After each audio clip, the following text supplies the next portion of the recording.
রাজধানীর এসরাই বর্মন জুয়েলার্সের পক্ষ থেকে শারদীয়া দুর্গোৎসব ও ধানতেরাস স্বর্ণমেলা উপলক্ষে 5 জনকে পুরস্কৃত করা হয়। জুয়েলার্সের তরফে জানানো হয়েছে, উৎসবের দিনগুলিতে ধানতেরাস স্বর্ণমেলায় সামিল হয়েছিলেন প্রচুর ক্রেতা।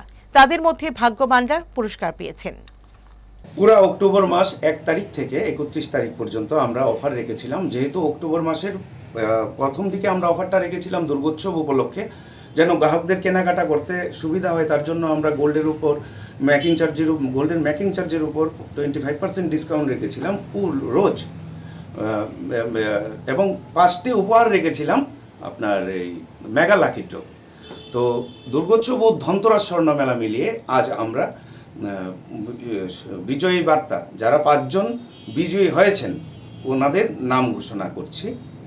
যেরকম ফার্স্ট প্রাইজ আমাদের জিতেছেন পারমিতা সাহা, সেকেন্ড প্রাইজ আমাদের জিতেছেন ভাগ্যশালী বিজেতা হচ্ছেন কৃষ্ণা দে ব্র্যাকেটে ঘোষ, উনি জিতেছেন ওয়াশিং মেশিন। থার্ড প্রাইজ আমাদের জিতেছেন মিস্টার নীরজ করদেব, ওনার অ্যাড্রেসটা নেই কিন্তু মোবাইল নাম্বারটা আছে, আমি বলছি 9774356910। উনি জিতেছেন আমাদের থেকে ফ্রিজ।